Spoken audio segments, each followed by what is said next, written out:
नाही, टावर धोखेबाज कबहू पकड़ कबहू नाही, मोबाइल धोखेबाज कबहू लगे कबहू नाही।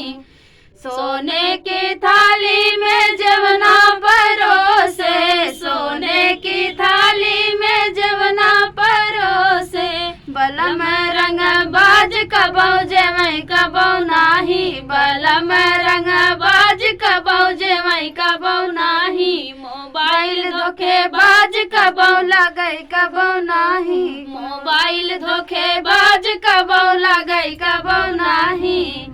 झजर गेड़ुलवा गंगा जल पानी, झजर गेड़ुलवा गंगा जल पानी, बलम रंग बाज कबहू घुटई कबहू नाही, बलम रंग बाज कबहू घुटई कबहू नाही, मोबाइल धोखेबाज कबहू लगई कबहू नाही, मोबाइल धोखेबाज कबहू लगई कबहू नाही। लवंग इलायची के बीरा जोराए, लवंग इलायची के बीरा जोराए, बलम रंग बाज कबहू कुचई कबहू नाही, बलम रंग बाज कबहू कुचई कबहू नाही, मोबाइल धोखेबाज कबहू लगई कबहू नाही, मोबाइल धोखेबाज कबहू लगई कबहू नाही।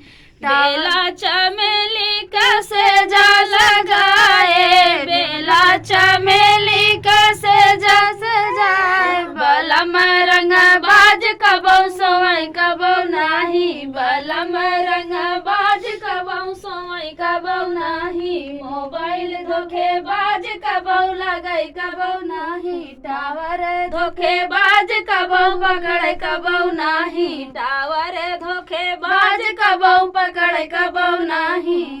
तो फ्रेंड था चुटकुला नाच गीत, आप लोग को कैसे लगा कमेंट बॉक्स बताना। फिर मिलते किसी नए गाने के साथ, तब तक के लिए बाय बाय दोस्तों। गाय ना बाय बाय कह दी।